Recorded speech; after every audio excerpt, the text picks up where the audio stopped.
Last week, I showed you how to do the viral TikTok trend right over here, which is called glass nails, also known as ribbed glass nails. The comment section of that video, a lot of people asked me to show you how to do the original version without the chrome powder. So let's get started. Just to let you know, when it comes to this trend, you have a couple different cat eye gel polishes. You can see with this one, the cat eye particles are larger. So in doing this trend, it's not going to work because of the fact that the magnetic particles are too big.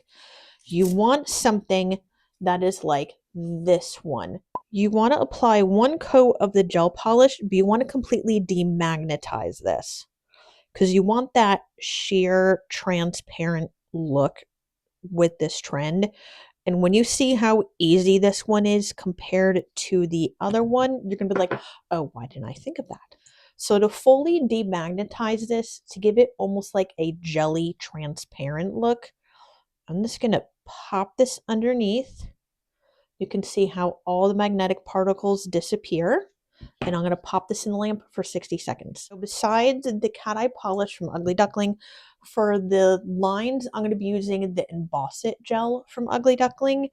And the matte top coat I'm using is from Magic Gel. I don't have any Ugly Duckling matte top coats. You want a long liner brush. So these are two of my liner brushes that are on the longer end. I'm going to pop the names up on either side. Now let's go to the second coat of the gel polish. And this one you're going to have fun with the magnet. So we're going to pop on this second coat. And this trend is also going to be a little bit on the transparent side.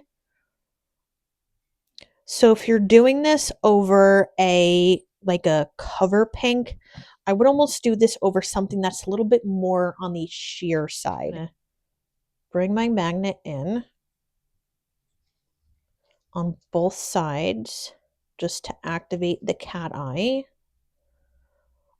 And I'm also I want to bring this up from the bottom a little bit and the top, almost like a circle. I'm going to push that up a little bit. Push that down.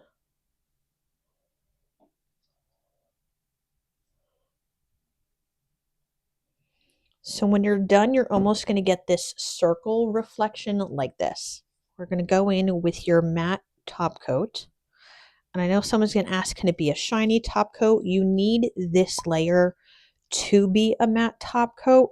So when we put those fine lines on it, you get that depth with that glass effect. You're going to now need your Emboss It gel. So what I'm going to do, I'm going to take my ring palette over here. Just going to put this on my thumb. It's slightly uncomfortable with the glove. Okay. I'm going to take some of this and just decant this onto the ring palette. Well, let's start off with this much. If I need more, then I can go back. To prep your liner brush and with the gel, you don't want to just go in and do that and have like this really big bead at the end. So I'm just going to run the gel through the brush and that'll coat the gel on the brush evenly so your lines will be nice and even. Now when doing this, I first tried doing this from the center and working my way out, but I find doing that, the lines aren't going to be as even. So I like to go from one side to the next. So that way everything is evenly spaced. I have my pinky balanced on my pointer finger on my other hand, as you can see, for stability. So I'm going to pull through. And if I need to add a little bit more to the line, I go back on my palette, go back in the line, and pull through. I load the brush up again. And you don't want the line too far apart, and you don't want them directly sitting on top of each other. I'm going to go from here This is why I like a nice long liner brush. You can see that that line is nice and straight, like so. I'm just going to dip back in. I'm going to touch up on this line again. And we're just going to keep on working. So why do I do this line twice? I do this line twice to get the line where I want this on the nail.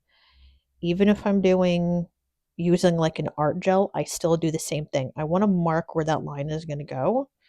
And then if I need to go back in and make part of the line thicker, where it's too thin, then I will go back in and do something like so.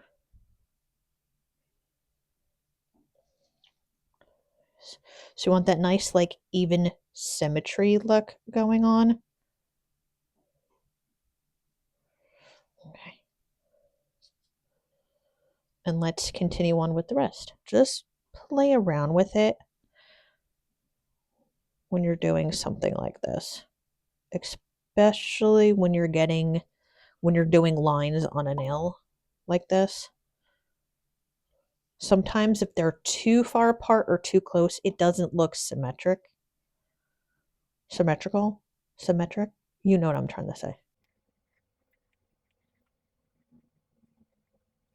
I'm going to turn this to the side. It's going to be right here on the bottom.